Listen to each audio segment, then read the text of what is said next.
Welcome to the Mindful Fire podcast. If you're enjoying the show, please leave a 5-star review on Apple Podcast. My dad will be so grateful.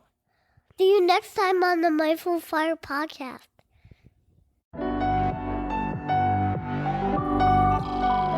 Welcome to the Mindful Fire podcast, a show about crafting a life you love and making work optional, using the tools of mindfulness, envisioning, and financial independence. I'm your host, Adam Coelho, and I'm so glad you're here. Each episode of the Mindful Fire podcast explores these 3 tools through teachings, guided meditations, and inspiring interviews with people actually living them to craft a life they love. At its core, Mindful Fire is about creating more awareness and choice in your life. Mindfulness helps you develop self-awareness to know yourself better and what's most important to you by practicing a kind, curious awareness. Envisioning is all about choosing to think big about your life and putting the power of your predicting brain to work to create the life you dream of. And financial independence brings awareness and choice to your financial life, empowering you to make your vision a reality by getting your money sorted out and ultimately making work optional. And here's the best part. You don't have to wait until you reach financial independence to live out your vision. Mindful Fire is about using these tools to craft that life now on the path to financial independence and beyond. If you're ready to start your Mindful Fire journey, go to mindfulfire.org/start and download my free envisioning guide. In just 10 minutes, this guide will help you craft a clear and inspiring vision for your life. Again, you can download it for free at mindfulfire.org/start. Let's jump into today's episode.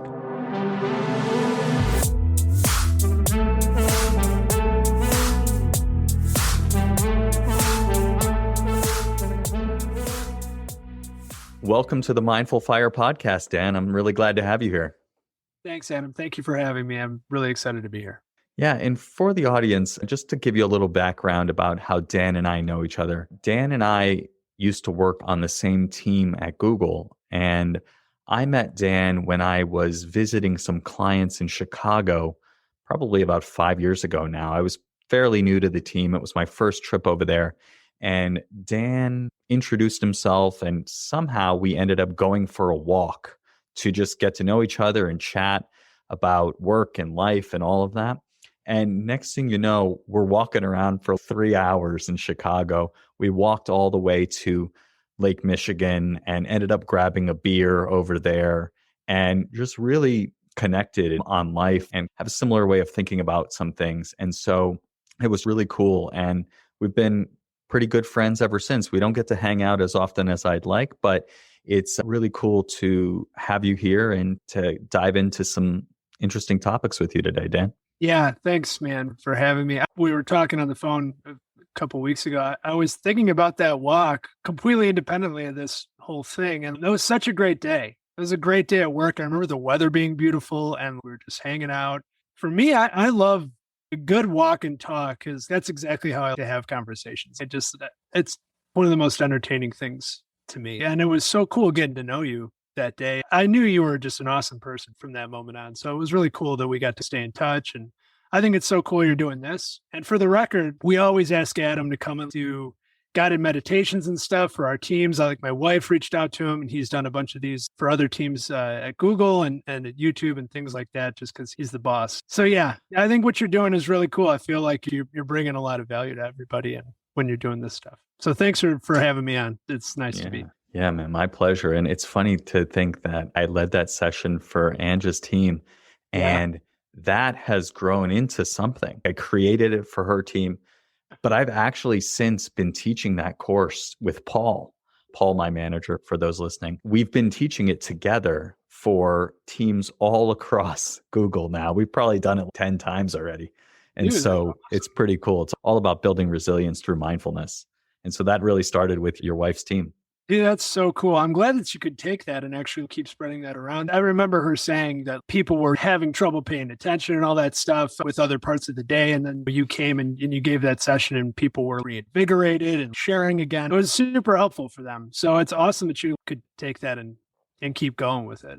I think you've always Yeah. really had a good gift for that. Taking meditation and mindfulness and all that stuff and turning it not into this abstract concept, but hey, anybody could do this. Take these principles. I'll walk you through it a few times, and then it's not that hard. You can access this whenever you want to get there. And I think that's cool. I think it's very impactful. Yeah, I appreciate that. And yeah, that's the goal. I think that with this podcast, especially, right? Mindfulness, financial independence, both of them seem like they could be very complex and difficult. But when you really boil it down, they can also be super simple and make a huge impact in your life by just sticking to the basics. And so I appreciate you saying that, and definitely is the goal. And I'm realizing it as you say that. So thanks for that. What's alive for you, man? What's going on? I have a lot of different things happening right now, which has been cool. That's actually made my headspace pretty divided. I was going to tell you, I've been doing your guided meditations. Nice. Super good. The one about being that you put out. Just being. Yeah. I've actually done that one twice. I did it last night and I did it a couple of days before that. It's great, man. Really helpful. At the end of the day, I feel like I've got so much going on, trying to calm that down. That's a really good meditation for that. So well done. Awesome. I appreciate it, man. There's something about being intentional and saying, look, right now, I'm going to just set everything to the side and I'm just going to be here and I'm just going to feel what's going on. I'm going to get carried away and I'm going to come back. And that's it. That's all there is to do right now. I went to a retreat with John and Will Kabat-Zinn right before Carter was born. And they have this phrase, just this in-breath. All you got to focus on right now is this in-breath. That's it. And then this out breath. And each one is unique. I find that so liberating. You don't got to worry about anything beyond this in breath. I can do that. That is a good technique too, because so I was trying to watch the breath and do all that stuff last night. And even in between when I got to the peak of the in breath and when I got to the peak of the out breath, once I really paid attention, I could start to feel that's where my brain would start to wander. And once I started to notice that, you had a really good line in there. If you're going into story mode, just let that happen. That's part of the moment too. And I was like, yeah, that is part of this moment right now. And it was just noticing that made me realize that my attention can get hijacked very quickly. It actually calmed me down just noticing. It was really cool. I think that was a really well done guided meditation. I think a lot of people end up talking too much in a lot of those guided things, constantly interrupting. And you do a really good job of setting somebody up and then giving them space. So yeah, I found it great. Really helpful. Yeah, that's great, man. I'm glad to hear it. And I appreciate the feedback. For me, when I started meditating, my mind was all over the place. And I was convinced I was doing it wrong. And that was something to avoid, the thoughts and the story that was going in my head. But really, credit to Will Kabat-Zinn and John Kabat-Zinn, I've really started to realize the self-compassion piece, the just including it in awareness, right? All we're really practicing is awareness and attention. And so this field of awareness can be large enough to include everything. And resisting that thinking is happening is not really useful. And so just include it in awareness, see it, and then make the choice to come back and start again. And then you'll get carried away over and over again. And something that was also helpful is that is the practice, right? The practice is not having no thoughts. The practice is noticing where your attention is. And if it's not where you intended it to be, bringing it back. So that helped a lot. Yeah. I love that you go really deep into that topic too. Dan, I'd love to have you share with the audience a little bit about who you are and what you're up to in the world. Oh, man. Okay. I struggle with the who you are questions. That's why the mindfulness stuff is so helpful. I live in Pacifica, California right now, which is a hip little surf town. I love living here. Everyone's really chill. It's a very cool vibe. So anyways, we've been living here for about 3 years. I'm married. I live here with my wife, Angela, and my 1-year-old son, TJ. We have a second one on the way. So we got a little family thing going on. And of course, my dog, Levi, very important. So yeah, we live here. I've finally been working in the music business now for about 4 or 5 years now at Google. Started working on Google Play Music and then moved over to YouTube Music. And that's what I do currently. I'm in this operations engineering role there. So I lead up what's called partner engineering. And we do a lot of tool building and infrastructure work for the record labels in the United States. So work with a lot of the indie record labels in particular, but build some stuff that's used also for the major labels too here. So a lot of my day-to-day is just working with the record labels and gathering requirements, and then basically going back to my laptop and whipping things up and doing that with a lot of other really capable and very smart people. It's a very cool job. I work with really amazing people, so I feel very lucky to have it. And so that's what I'm doing most of my days. On the side, I'm a musician. I have been since I was 12. I started taking lessons and just completely fell in the hole of music. And it's dictated so much of my life since then. I still practice regularly. I love it. I listen to music all the time with my son, and we're playing together a lot with drums and stuff. He's getting into it, which is really cool to see. So I do a lot of stuff with music on the side. I'm a session drummer. I record a lot of drum tracks for people. I'm collaborating with a few folks. My brother's a great musician, for example, in the process of doing a record together. And a good friend of mine, Harry Griffin, I'm working with a lot. He's actually another guy who works at Google, a phenomenal musician. And so we're doing some stuff together. So that keeps me pretty busy. And then on this side, I also really love engineering. I fell in love with engineering late in life, so to speak. It wasn't something I went to college for, but I started to really get into it, and I love it very much. And that's been really feeding the curiosity part of me. You were talking about really getting into curiosity this year. And so I'm actually back in school now, getting a bachelor's in computer science and for engineering. So these classes are so hard too, and they're taking up a lot of time. It's been hard to keep up, but there's this sort of independent reward I'm getting from that. And it's been really fun to do it too. It's gotten me through COVID in a lot of ways because I feel very busy. I feel I'm tired at the end of every day, but it feels like I'm tired in a good way. Like it was a really fun day. I'm just worn out. And so, yeah, that's what I'm all about and what I'm up to right now, and focusing on my family and on those things. And that's been the way it's been for a few years now. That's really cool. Sounds great. One thing that always struck me about you is just how you approach learning new things. When I was in Chicago, when we first met, or perhaps another time, they had a little music room there. And I remember you, Harry, and Doug all kind of jamming there. And I guess I was just sitting around listening, which is great because I did a good job at that. But yeah, it was just super cool. And just seeing how good you were at drumming, but you were still improving constantly. And I remember you telling me how you actually hired a coach to teach you how to drum faster and better. And I don't know exactly what those terms are for drumming. First of all, thanks, man. I appreciate you saying that. And drums are interesting for me because I quote unquote play a lot of instruments. I can play the bass a little bit. I play some guitar. I play piano. I'm an okay singer, but all those things really had this natural ceiling for me. I got okay at them. I got pretty good, but if I wanted to keep going further, it would have taken quite a bit of effort. And I almost understand the theory of them a little bit more than the performance aspect of it.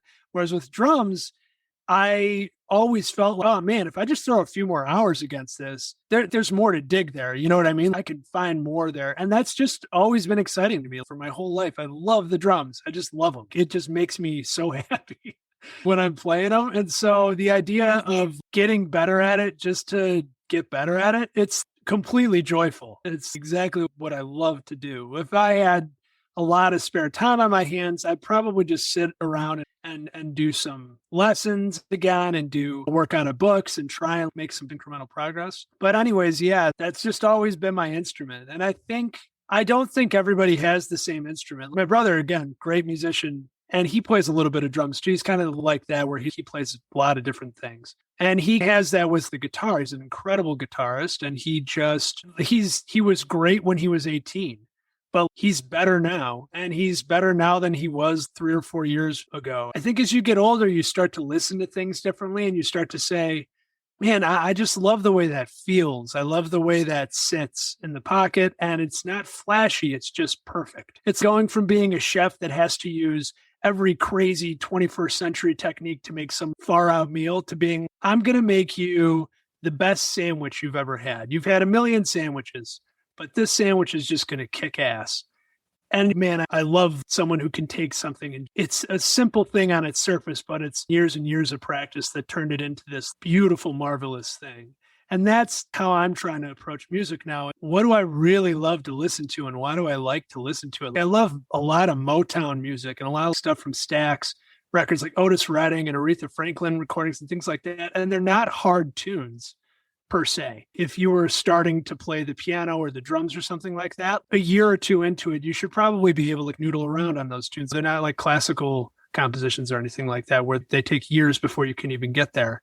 But the reason they work so well is because they're beautifully simplistic and they're played perfectly with this gorgeous soul and collaboration between musicians. And it almost feels like you're observing this moment in time. And everyone was at that exact moment, everyone was right together and they were playing together in this studio and they were making music. And it's like, you're lucky enough to just get to sit back and observe that. And I love that stuff. And so now when I try to play, I try to approach it from that point of view, like what's the simplest, most beautiful way I could do this instead of what's the thing that everyone's going to think this is the coolest on the internet or something like that.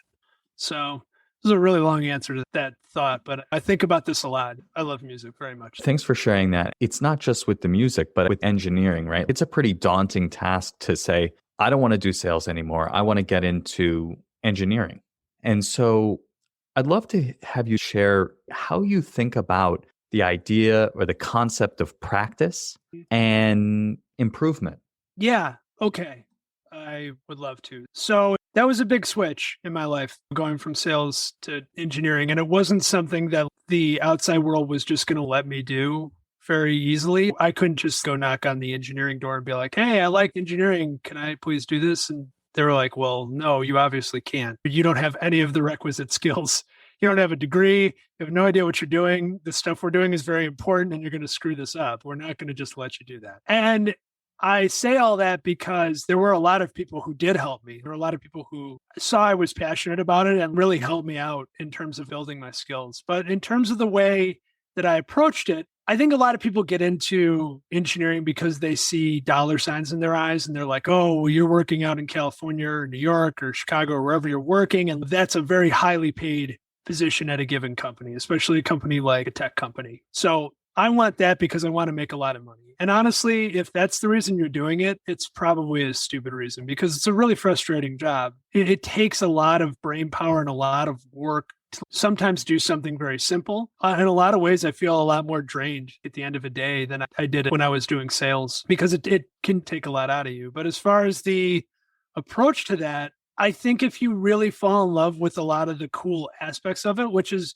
no one really thinks of engineering as the creative thing. They think it's very left brain, like, oh, it's a very math heavy thing to do. And in a lot of ways it is. You have to use a lot of logic. A lot of times there is a lot of math and counting and things like that. But the reason it was so cool to me and the reason it was worth the work was because you get to build stuff. You get to create things. You get to take what's in your brain. You're envisioning, okay, well, this is what it would look like at the end. And you get to break that down into these little component parts. And then you go start working on these little component parts. And before you know it, you've built this thing. That's an amazingly rewarding thing. It feels similar to me to building a piece of music. So the way I approached it was first I'd had that kind of epiphany. I started to code very lightly. And I was like, this is awesome. I love that part of it. And I know that I am scraping the very tip of the iceberg here. So I started to practice. I was like, okay, I know what I can't do. So I started to watch some YouTube videos. I asked for a little bit of a harder project at work and I tried to work backwards and figure it out. And every time I got into trouble with that, I would go and maybe ask a question here or there. A lot of times, I'm embarrassed to say this, but a lot of times I just went on Stack Overflow or YouTube and I just started to say, okay, what exactly is my question? And that's what I got better and better at. At first, I didn't even know what question to ask. It doesn't work. I don't know why. But then I started to say, okay, but why doesn't it work? And once I got better at figuring out what question to ask, suddenly the internet was wide open to me. And I would just ask these questions and people would be like, hey, here's a 10-minute video of exactly what you're trying to do. And you can see this concept. And I started to learn more concepts. And then I started to do a 20% project at work, which really meant I kept my normal job, but I went to an engineering team and I said, hey, I like this at some point in my life. I don't know when, but I'd like to do this. But do you guys have any crappy throwaway work that you don't want to do and is not important? So that way, when I screw it up, which I will, things don't break and other people are pissed off, right? Is there anything like that out there? And I got really lucky because this team was like, totally, we got stuff like that. And this one guy in particular, Tim Ashley at work, totally mentored me, helped me out with several projects. And that's how I started to learn how to do it at Google, which is a lot different even than learning outside of Google because Google has a lot of its own very unique systems. And at the same time, he was like, look, you need a better academic understanding of what's going on under the hood. And that's when I started to take classes. I was like, I do need to start to understand this stuff better. And so I went back to school. And dude, going back to school is not that hard anymore. I went back to community college here to take calculus again. That was hard. I forgot how hard calculus is 10 years after you've seen calculus. But once I brushed the rust off, I realized that, okay, a class at a community college, even an engineering class, was a couple $100. That's pretty attainable and totally worth doing. And then I started to then I actually found Oregon State University does an online bachelor's program in computer science for people who already have bachelor's degrees. So you don't have to do the electives and all that stuff again. I just started to fall in love with learning about this stuff. And I started to read about it and I got really into it. And then you start to see what other people are doing with it and you start to appreciate the craft and like the art of it. And I remember feeling that with music too. It was when I started to play the drums, I'd listen to a song and be like, wow, that drummer, like suddenly it was, I could hear differently or something like that. And this sort of had that same effect. I started to see stupid apps online and be like, man, that's really cool the way that they did that. So anyways, long-winded way of saying, I kept getting deeper and deeper into the rabbit hole.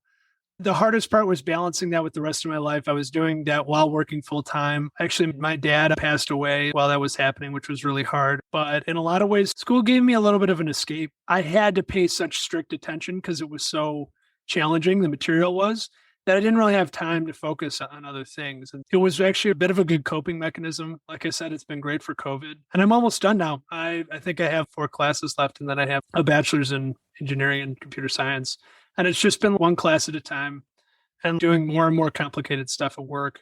And now I feel very comfortable doing a lot of these things. So it was a very slow process. And I think if you concentrate on how good you are at any given moment, it's very deflating. You're like, I have been working on this for 3 years and I still don't know how to do this simple thing. But that's not really the way to look at it. What's the best way to eat an elephant? One bite at a time. And if you just really say, well, I don't have to be a great engineer tomorrow. I just have to show up. I just have to keep doing this. And at some point, I'm going to get better. If you just trust that you're going to get better, that's true of anything in life. You don't have to lose weight in a month.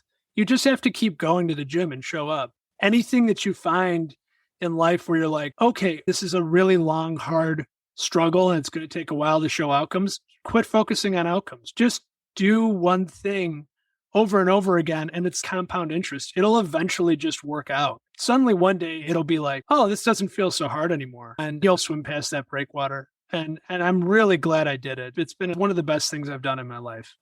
Very cool. Yeah. Talk a little bit more about how you think about letting go of the outcome and just focusing on practice.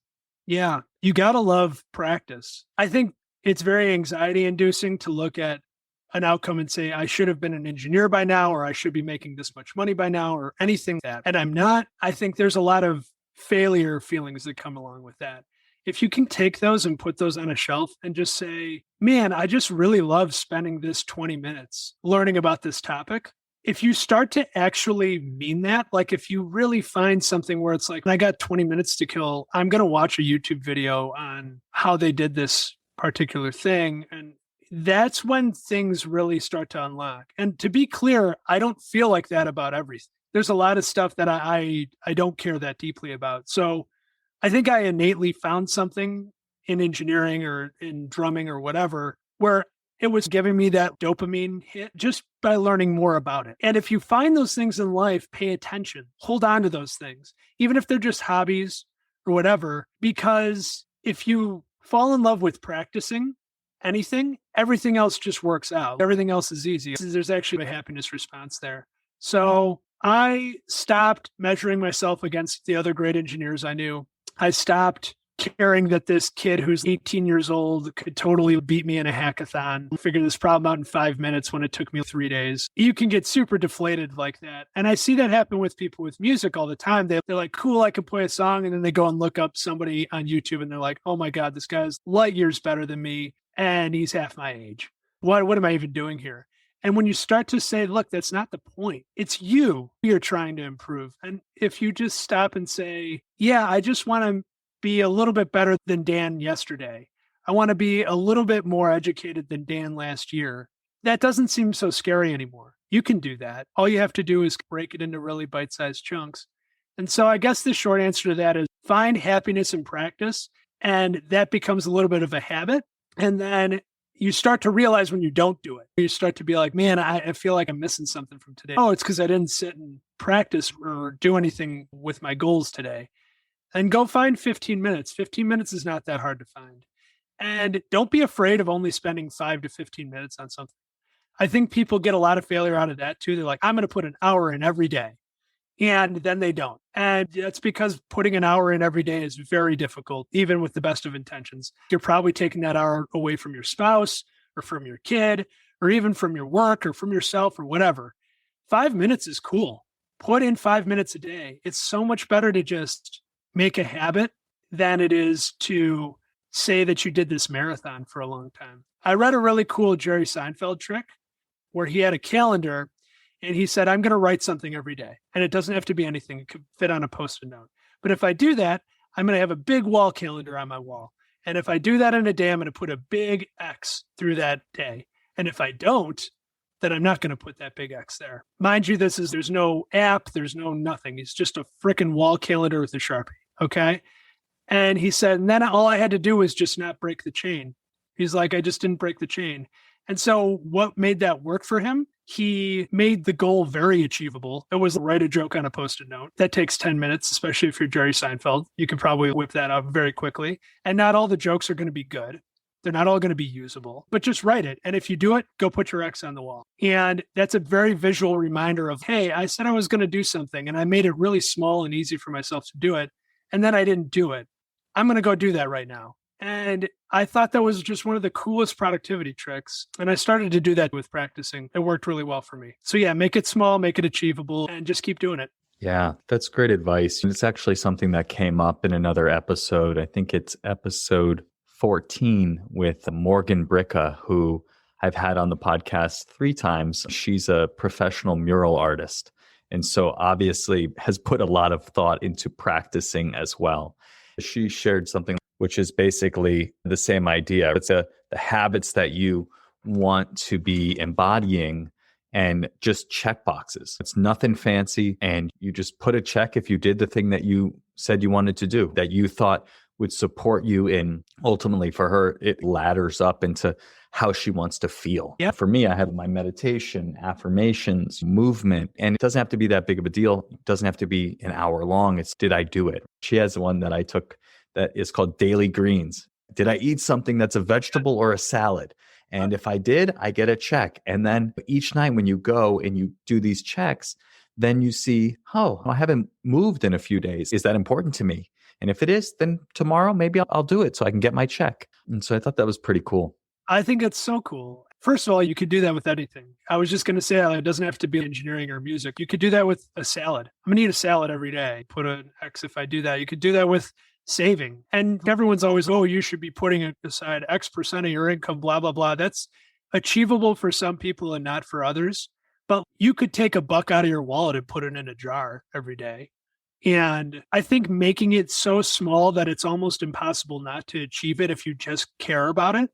And then reminding yourself that you didn't do it. That's where the mindfulness part comes in. That's where I'm not just floating around in a stream, getting bounced around by all these external stimuli. I have no control over what's going on. That's the check mark, brings you to the present. It says, hey, I made a promise to myself. Did I do this or not? And how hard is it to really go do that right now? And that's, I think, why the system works. It has to be really achievable and it has to be very simple. And the other thing I read about with this too is that then some people start to beat themselves up when they don't get the check mark, because every so often you don't. And that's completely fine. It's not important whether you got a check mark on June 6th. It's not going to matter. What's important is whether or not by June 8th, you got another check mark. So you fell off the horse. Everybody does. And that's completely cool. Don't beat yourself up. But tomorrow's another day. Just do it tomorrow. And if you don't do it tomorrow, do it the next day.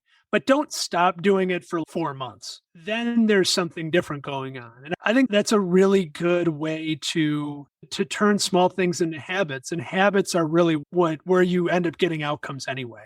It's from really small work over a really long period of time. So yeah, I love that she's using that system too. I think that's really cool. I also love that it's on paper. We both work in tech. And so it feels like there should be a tech answer to everything, but should there? Not necessarily. Yeah. I think it's cool to just be able to do that. Yeah, it's been great. Honestly, I've fallen off the wagon with it a little bit. But when I had it next to where I brush my teeth, also known as the sink, when I put it there, it's just I go there, I plug in my phone, and then I check. It's one of those things that, as you said, you don't have to get a check every day. And it's not that big of a deal that I didn't keep doing this. I can just start again. Just like when you're meditating, your mind wanders, you can start again. You don't meditate one day or for a week, you can always just start again. And that is something that's been really challenging for me to remember, and also really liberating when I actually do remember it, because I tend to make things into a much bigger deal than they need to be. Like, I want to start a podcast. Okay. I have no idea about podcasting. Nothing. Zero. Then I was like, oh, does it need to be a blog and a podcast? What should it be called? It's like a million things. And then at some point, my friend was like, I think you're overcomplicating this. And I'm like, yeah, I am. And so then I was like, okay, I'm just going to invite someone to the podcast. So I asked someone, a friendly, that was going to say yes. And then I did it. I had it recorded. And then a friend I met at Google through meditation, he was like, wait a second, you're telling me you already have it recorded and you haven't put it out? Just put it out. Just get it out there. Absolutely. And I did. And that one action was the thing that created all of this momentum. And sure, I have a long way to go. Just taking step after step, just little by little, has really helped and resulted in a good amount of progress. I have a podcast. I've had 2,000 plus downloads, maybe 2,200 downloads since I launched the podcast. And that feels pretty good. And people have told me that it is really helpful for them. So that's been great. It's so cool. That's exactly the thing I was talking about before, because dude, all you did, you just jumped into the pool.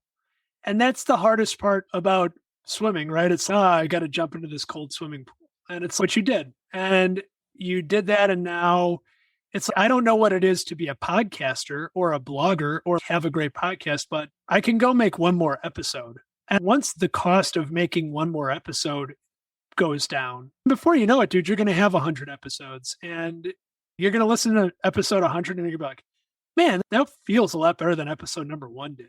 But it's not because you sat and practiced or something, at least not deliberately. You just kept the habit. You kept doing it over and over again. You didn't give up and you started to develop the craft. I think it's the coolest thing. Everybody always says, I want to start a podcast, but you actually started a podcast. And that's the difference. You actually ended up going and doing it. And I think that's very admirable. It's really neat. I appreciate it, dude. Let's talk a little bit more about this topic of deliberate practice. The practice thing is cool because I love practicing. Just the act of practicing to me is a very essential thing to do. If I had a lot of free time, I would love to just be sitting outside with a practice pad for drums and just doing some exercises or doing yoga or doing anything that's kind of repetitive but gets you into that zone. That's very much where my happy place is. And I'm realizing that about meditation too, that the more I do it, the more I'm triggering that same feeling that I get when I'm doing those other sort of practice exercises. And it's a very good state of mind for me. I feel very calm. I feel the world can just wash over me. I can just take it as it comes. It's definitely where my best self lies. I think most of my life, it's been this struggle of having a lot to do and wanting to really go and maybe achieve something or try to go and accomplish something or learn something or really try to work hard and do that stuff. And that sort of pulls counter to the thing I was just talking about, which is it's okay to hone a craft over a very long time or hone yourself over a very long period of time and just do the same thing and don't worry about progress. Progress really doesn't matter. It's much more, progress is almost an effect. And it's a nice thing that happened from generating really good habits. And so that's always been a dichotomy in my life because on one side, I want to be going and doing all the time. And on another side, I'm happiest when I'm just sitting and being. And so that's always been a bit of a balancing act for me. Do you know what I'm saying with that? Does that ever cross your mind too? Absolutely. It resonates a lot. What you were talking about is spot on. There's so much striving in the world. And I don't know if it's people like us, but certainly people that work at Google are striving constantly. But I feel like everyone is doing that to some degree. And it's just this focus on outcomes that I think is really detrimental to actually going where you want to go. Because if you're feeling you're not where you should be, then you have a sense of lack, a sense of scarcity, and then you're acting from that place, as opposed to operating from a grateful place or just a curiosity. And so for me, I've really been trying to cultivate a mindset of curiosity, of practice, and of ease this year. Those are the things that I tell myself in my affirmation practice that I do when I actually do it. And that makes a huge difference. It's a totally different feeling. I think about that all the time, honestly. That's so important and so easy to forget, especially when you're trying to do things and learn things. Yeah, no, I know. It's because it's not the way that things are really set up. No one's giving you pats on the back for that. It's much more set up for outcomes and for the things we were just talking about. Yeah. And I actually really love the financial independence part of that because I feel, okay, so for the audience, I live now basically in Silicon Valley. That's where I work. I've lived here for about 4 or 5 years now. And I'm from Chicago originally, as Adam mentioned, born and raised in that area. And so moving out here, there's a real difference in people's goals and the way that they look at their lives and things like that. Silicon Valley is very competitive. I feel there's a lot of focus on how much money people make or what position they are at a company or whether they're achieving these life goals and all this kind of stuff. Some of that's healthy. I don't think people are malicious or bad or anything like that. There's a lot of people out here that just view the world that way. Oh, okay, I'm going to go out and give it my best shot. And that's what it means to give it my best shot. But to bring that back to my original point, it's cool that instead of talking about how you can get your next billion users or make your next $1 billion or whatever, I feel that's where the talk always comes from out here. It's, oh, how do I go from basically okay to completely rich overnight, by the way? I want to do that in my 30s. I don't want to be rich in my 60s. I need to be rich now, tomorrow.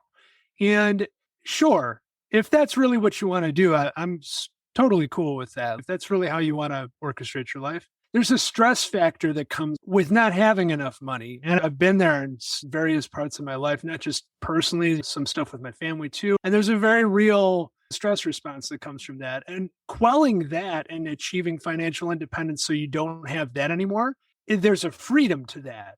And it doesn't actually take a lot of money to get there. You can do that with a day job. You can do that in a lot of different ways. But I like that it's not like, hey, here's how to get rich. It's like, hey, here's how to make this not such a big deal in your life anymore. So you can focus on things that, in my opinion, really do matter. Being present with your family or learning new things or bettering yourself or bettering your health. And it's a cool approach. And it's neat that you combine that with mindfulness, I think, because I do think they're related. Yeah, absolutely. I think Silicon Valley is America on steroids with regards to striving and chasing money and chasing status and whatever. And again, it's not a bad thing necessarily, but it is exhausting. I think the question that financial independence really points at is what is enough, right? What is enough to lead a life that is sustainable, comfortable, meaningful? And honestly, I'll be completely honest, I struggle with what is enough, right? Because I'm very fortunate. Both of us are very fortunate to work for great company, make great income, have all the basics covered. But what is enough? And how do you recognize that when you have it in a world that's constantly saying that more and different is better? Well, and that's the thing that links this to mindfulness. Because if you let other people define what enough is, then you'll always be on that treadmill because it's in other people's best interest to always make you feel you don't have enough. That's where all of advertising comes from. Whereas if you sit and ask yourself hard questions, okay, when would I be good? When would I be able to stop? What would be enough for me to maybe change the direction of my life?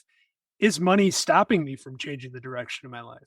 Those are really scary questions. It's a lot easier to just wake up and go to work the next day than it is to sit and say, am I doing this because I want to, or am I doing this because I have to? And that's where the mindfulness thing comes in. I think that's where if you stop and you quiet your mind a bit and you start to observe where your thoughts tend to go, that's something I was saying before. I've been doing Adam's guided meditations and I think they're amazing. And I started to notice when my mind wanders, there tends to be a theme, and some of it's recency. Oh, this is something that came up today at work, or this is something that came up in some, one of my classes or whatever. And some of it is very deep seated. I tend to go back to certain hard parts in my life or stuff like that. And I think just noticing that and saying, that's cool, let your mind go there. And realizing that's a theme, it gives you a place to start focusing. You start to realize what actually is affecting you or bothering you or giving you a lot of anxiety or anything like that. I know in certain times in my life, I think some of that was around financial independence. So that makes a lot of sense where you stop, you quiet your mind, you start to realize what exactly about money is stressing you out. There's probably a fear component there. And maybe there's a self-doubt or self-achievement kind of component, like, oh, if I thought by the time I was this age, I would have this much saved up or be able to do these things and I can't. And so I'm a failure or something like that. And you start to realize that you get to define that. You get to say, hey, this is my life and these are my thresholds. If I want to stay right about here, that's completely fine as long as I'm paying for myself and giving myself and my family the life that we want. So anyways, yeah, I do think they're very linked. I think it's very thoughtfully linked in this podcast, and it's not a get rich quick kind of thing. It's how do you alleviate the stress that comes from financial stuff? Yeah, absolutely. It's certainly not get rich quick. It's been described as get rich slowly. It's all about awareness and choice. I think those are the concepts that really link mindfulness and financial independence, because without awareness, you don't know how much money you have, how much money you're spending, how much money your life costs, and even where you want to go. Getting to the mindfulness and the just self-awareness, really. What do I want my life to look like? Have you stopped and thought about that? And again, what is enough? You were describing it in money terms, but back to what we were talking about before and what we'll get into more, this idea of striving, right? It's not just about getting rich. It's not about having enough money. It's also about, did I do enough today? Am I far enough in my career? Do I have enough friends and good relationships? Am I enough? Do I feel content with who I am and how I'm living? In my mind, I've felt it like, oh, if only this, then I'll be happy. And mindfulness really allows you to turn down the volume on everything else so that you can start to see the themes that come up over and over again. Right now, I am absolutely caught up in this idea of building a casita in my backyard with a skate park. I want to build 1,000 square foot skate park / office / meditation thing. And my wife is like, you are out of your freaking mind. You are not building that in my backyard. It's ridiculous, but I literally can't stop thinking about it. It's bad. You know what, though? It wouldn't be ridiculous if that's what everybody did. And that's the funny thing is it's really not that ridiculous. You own the land and you can totally go and turn that into something. Those are activities that you enjoy and you're going to hang out with Carter and do that kind of stuff. You could argue there's a lot of value there. I co-own the land and there's a constituent that isn't fully on board yet. It's going to be some politicking. That's for sure. But anyways, again, I've been thinking about it so much, it's out of control. Wait, sorry, man. Can we talk about that for a second? Where's it coming from? Where did that originate? I love that. Yeah. So honestly, it's been a dream of mine for my whole life, honestly. No way. Not necessarily this specific incarnation, but so I used to be very into inline skating. Aggressive inline skating. I would do tricks and I would grind and I would flip and I would spin and all this stuff. And I was super into it when I was a kid. When we were kids, skateboarding and skating and biking were all the rage. Yeah. I was super into it. And I actually went to this camp called Camp Woodward.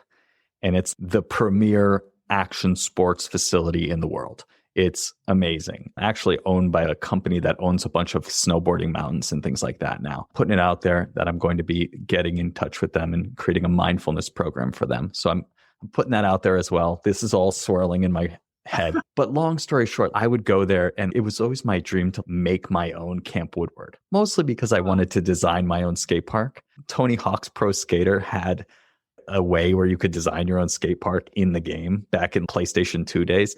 And I was like, this is the best. And so long story short, I always wanted to design my own Camp Woodward. And that's where the entrepreneurial spark came from for me to eventually do that.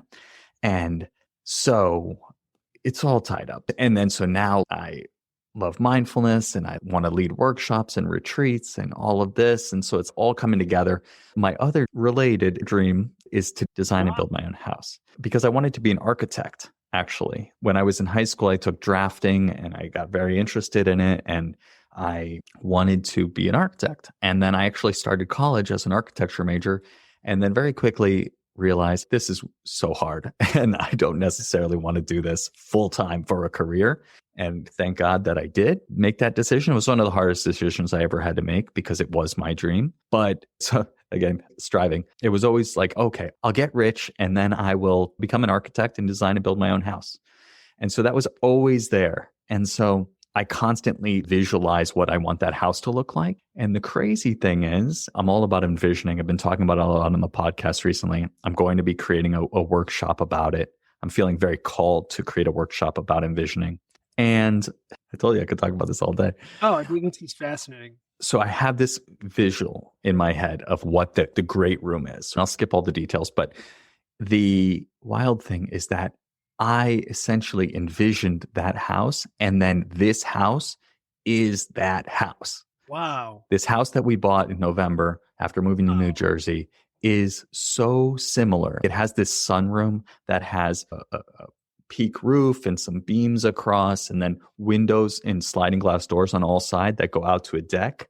And it's better than I'd even imagined. But I didn't even have to build it. I just walked in. I bought it and walked in. It's wild.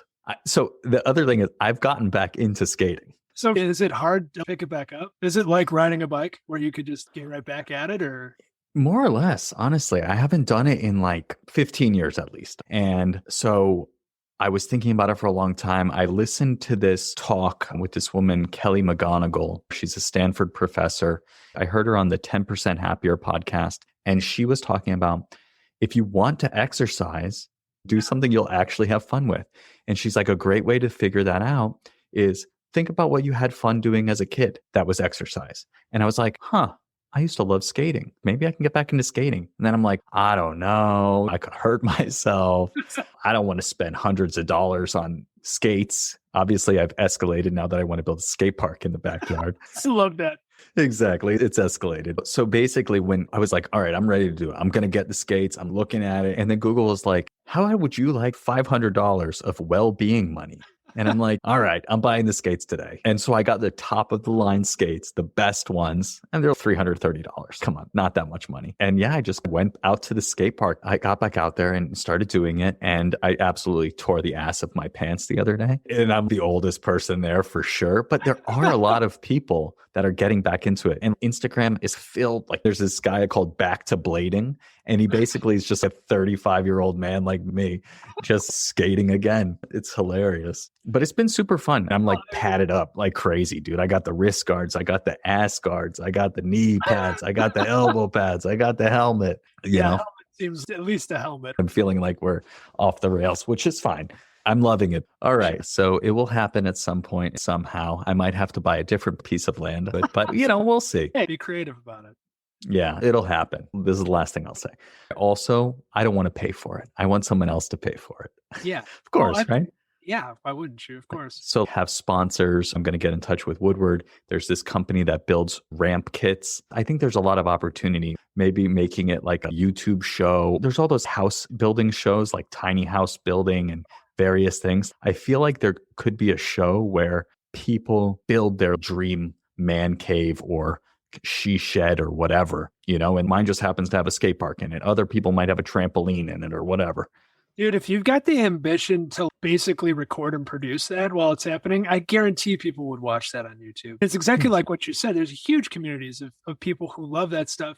And I feel this is the cool part about living in 2021. It's not nearly as unattainable. Like you had to probably be super rich to be able to do something like that back in the 90s or something. Now, not so much. There's a lot of like, hey, here's the skills you need to build this thing. Go watch a few videos. There's way more entry level tools and classes and all that stuff. And there actually is this community around all that DIY stuff. I do a little bit of woodworking and I see it all over the place. People just love sharing that knowledge for free. And it's really inspiring. Dude, yeah, if you had the wherewithal to record that while it was happening. I feel there's a total angle there. Yeah, that's just percolating, right? I don't know how this is going to happen or what it's going to look like or any of that, but it's going to happen. It may not be in the backyard, but it's going to happen somehow. Yeah. That's really cool, man. Man, I completely get where you're coming from on everything you just said. You're a very creative person. It's obvious. And I think there's this sort of innate desire to make and build and shape and create. And I can completely understand that. I mean, dude, in a way, I did the same thing. When I was in high school, I wanted to be a session drummer, and which is basically a drummer for hire. You can just walk into a studio, you lay down tracks. That was what I wanted to do with my life. And then at the same time, I started to get into recording because I realized that if I wanted to be a session drummer, I needed to start practicing making good recordings. And that's different than practicing just being a good drummer. There's different techniques you use to come out good on a record than in a live performance. So the next step then is I got to go and start recording, but going to a studio was expensive and impossible, basically. I could do it here and there. Maybe the cheapest one was $40 an hour back then. I could maybe afford to do it once if me and my friends split it for 4 or 6 hours, but it wasn't something I could practice every day. And I was practicing every day, and I was like, man, if I could just start recording here, then I could hear myself, and then I could get better at that. Anyways, life went on. I poked around at being a sound engineer in college. I took a lot of classes, and I still love it. I do it many, many days in a year. I like to sit in the studio. It's like really a good, happy place for me. I got an internship at a studio, started to realize people there felt, pretty miserable. There's a lot of binge drinking. And this is me in my 20s. So I wasn't a stranger to binge drinking. But these were like people in their 40s and their like 50s. And it was, they do a session and they go get loaded. It was depressing a little bit. Like they had families and it was just real screwed up. The studio was incredible. I just wanted to live and sleep in this recording studio. I thought it was the coolest place on earth. But it was like, man, I don't know if I really want to do this for a living. I'm seeing a lot of red flags. And a lot of that actually came down to money. People were really competitive because they were trying to get these sessions and like basically get by, maybe not living paycheck to paycheck, but close. So there's a lot of stress around it. It was very competitive. There wasn't this collaboration like, hey, let me come hang out in your studio and we can do this together. It was back off my client, that mentality. It was much more hostile than I originally thought it was going to be. I always thought of music as this beautiful collaborative thing. And the way it relates to your story is I was like, okay, maybe this isn't the right thing to do, but I really love recording and I love playing and I want to hold on to that somehow. And the room I'm sitting in right now, we eventually got this house. It took a long time, but here we are. We have a house now. And there was all this empty space in it when we bought it.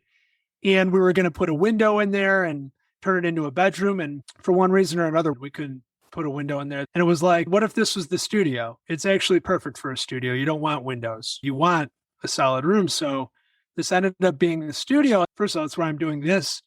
But I try not to even do real work in here. I come in here to be creative. It's like I go into a different part of my brain and it's the best. I walk in here and this is where I start to pick up a guitar and goof around. I'm not a good guitar player or a very good pianist or anything like that, but I feel like I could just come in here and start to make stuff. And it's a great feeling. I have my drums in here. I flip a few switches. I can start to just lay something down. And that's actually turned into a really good tool with COVID because I couldn't go anywhere. I couldn't go and play with people. There was nothing else that I could have used to do that. But I can relate to that. I took a really roundabout way to get to making this studio. My wife and I both, she was completely on board and like helping me out with it the whole time. She loves it in here too. But it doesn't have to be this straight and narrow path. I'm going to go be an architect. I'm going to go make my dream house. And then I'm going to go and build this thing and blah, blah, blah. That's the obvious path. And sometimes that works out. But I love that you held on to that and you bring that back around because life is a weird path. It's just not a straight line. I think the fact that you're still thinking about it so hard is very telling. I think it's deep-seated and it's really cool. Yeah, it is interesting. That's an amazing story. I appreciate you sharing that because it's envisioning, right? You had this idea that you wanted to have a studio or you wanted to be in the studio and to build that skill of recording music. And speaking again about outcomes, you didn't say it's got to look exactly like this and it's got to be in this time frame and all of that. You just had the belief that it was going to happen somehow, some way, and you just put it out there. And then because it's in your mind, you start to notice when opportunities present themselves to make that a reality, and it just starts to fall into place. I feel often that maybe I'm pulling together disparate things, like maybe aren't even related. Financial independence and mindfulness, I think they are related. But now I'm like, how does rollerblading fit in? It doesn't. Dude, it doesn't. If I had to define what a creative person was, it's not, oh, you output creative things. It's that you take disparate things and you put them together. Things that aren't obvious, you hook them up in a way that when people look at it, they're like, oh, I guess that is kind of obvious. That's really cool. Bare bones. I think that's what creativity is. I think you're a very creative person. And I think mindfulness actually unlocks a lot of that creativity. It's hard to be creative when your mind's just going so many directions at the same time. Yeah, that's true. That's so cool that made your studio happen. And also, before I forget, I have several friends that are sound engineers for Dolby in SF. Some of our best friends from San Francisco that we would hang out with all the time, just absolute lunatics. And so would love to introduce you sometime when COVID's all over. But dude, I would love that, man. I'm a huge fan of Dolby. They're incredible what they do there. Yeah. It'd be cool just to hang out and rap. Absolutely. Yeah. So wanted to get that in there before we move on. All right. So let's switch gears now into what I call the Mindful Fire Final Four. And the first question is there any advice that you'd give to people who maybe are a little bit overwhelmed by starting something? And specifically, you mentioned breaking it down into small chunks, but how do you do that? Let's talk about a specific example. Yeah. Okay. I actually love this topic because I think everybody always says, oh, you work for Google, so it's easy for you to go do stuff on the side or something like that. First of all, not necessarily true. It's a very demanding job, but let's say it was true. Okay. And in a lot of ways it is. I feel very fortunate for the circumstances now. But my first job out of college, I was working at this ad agency and they were like really on my ass and all this kind of stuff. But I knew I really wanted to practice. I wanted to get better at drums. And so what I ended up doing was, okay, where's my one point in the day to practice? And it was during lunch. And I was like, what's the minimal amount of stuff that I need to make progress at all? So I grabbed a practice pad and a couple of sticks and I left them in my drawer at the office. And at lunchtime, I would sneak out and go and sit outside where I wasn't bothering anyone. I would go to this parking garage. And that's where I would go and do that. And I would do that every day. And it was lunchtime. And I got 20 minutes to do that because I still had to eat some lunch too. So I'd eat a sandwich on the way to the parking garage. I'd put the practice pad down and I'd sit in the parking garage and I'd do my rudiments or do whatever it is I was trying to practice. And I'd go back and keep working. And the reason I'm telling that story is because if I had thought of, oh, I want to be a better drummer, where am I going to find 3 hours to sit at a drum set and do that? I basically would have never been able to do it. But when I talk about breaking things down to very small things, find the very smallest thing you could possibly do that's going to give you a little bit of progress. And when I say small, I mean that in terms of time. So what could you do for 10 minutes that's going to take you just a little bit further? And this could be for anything, okay? It could be for something like music or engineering. It could be for your health.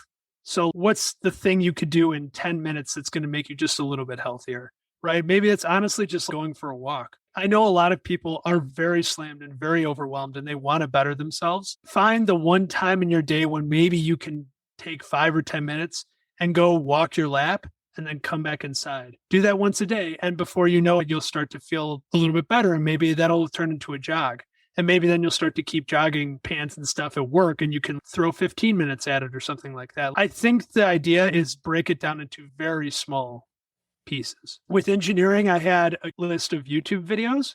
So even if I had 5 minutes when I was waiting in line somewhere, I wouldn't be like, oh, what's going on Instagram? Or I'm going to open my news. I would just, nope, open that. You already put this together, hit play and just watch it.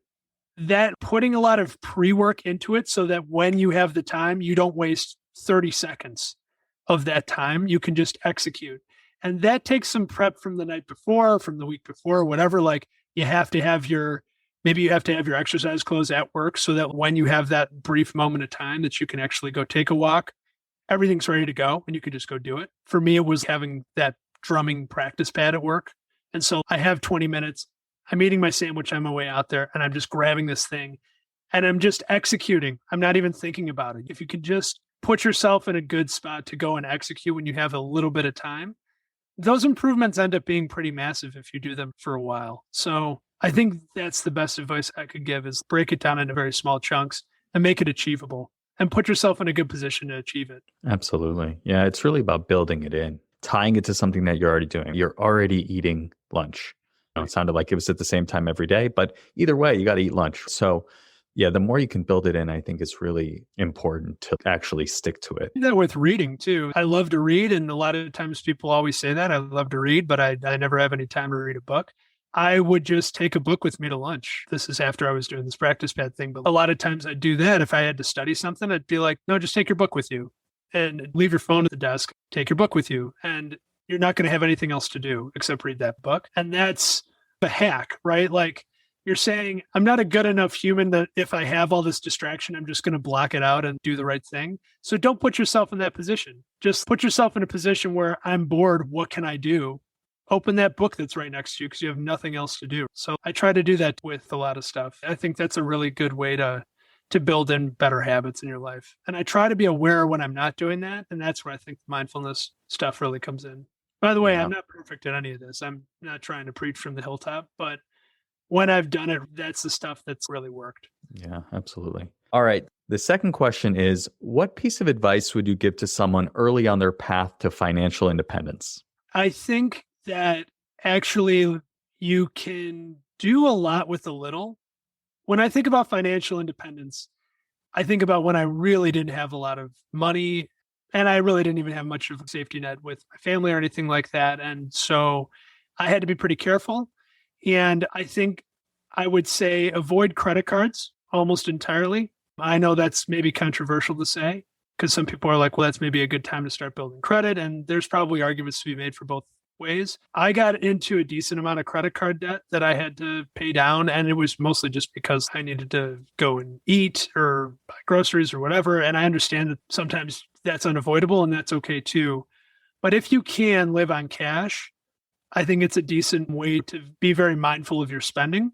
And actually, when I say live on cash, I mean pull cash out of an ATM and spend it as cash because it hurts a lot more when you're doing that. And so you don't necessarily buy stuff you don't need or anything like that. It feels different than a digital transaction. Learn how to cook. I think that's a really easy thing that people don't do. When I was a graduate assistant, I was making like 12 grand a year and my rent was like $550 a month.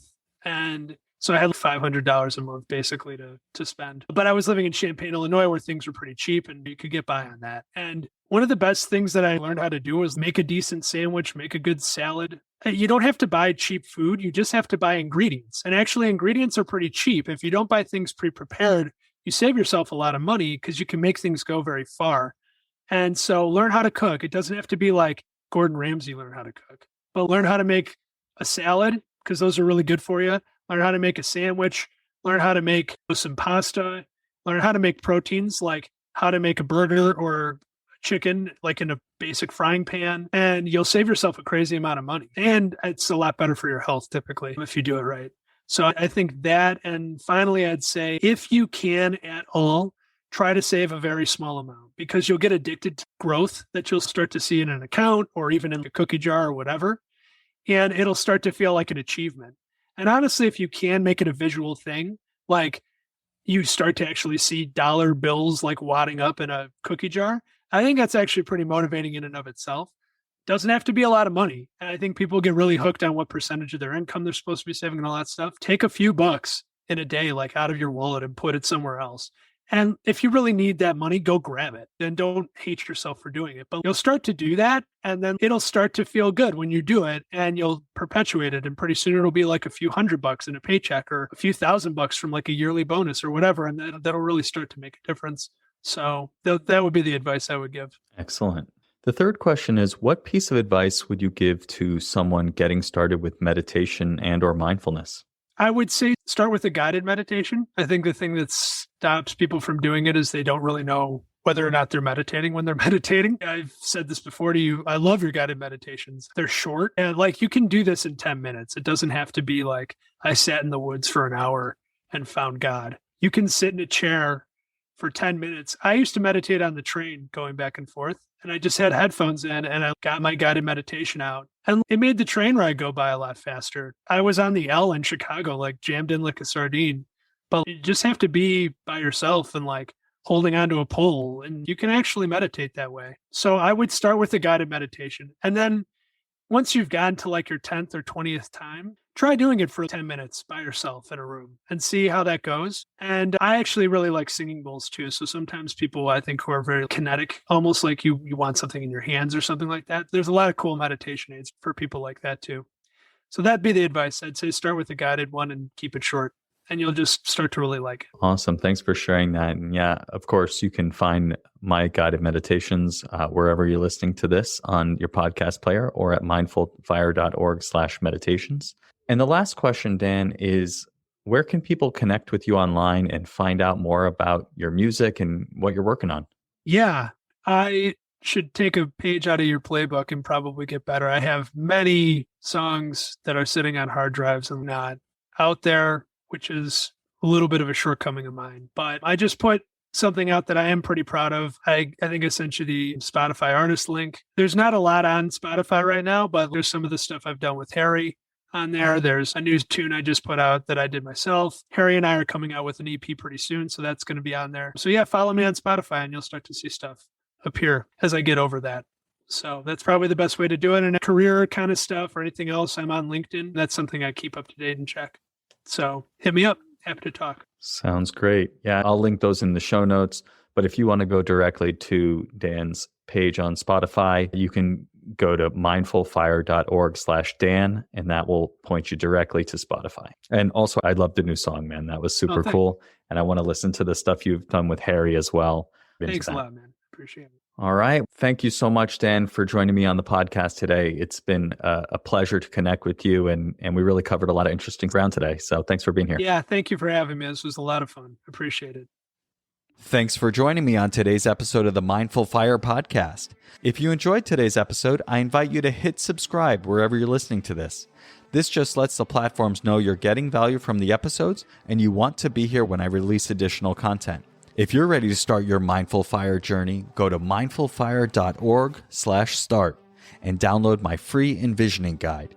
In just 10 minutes, this guide will help you craft a clear and inspiring vision for your life. Again, you can download it for free at mindfulfire.org/start. Thanks again, and I'll catch you next time on the Mindful Fire podcast.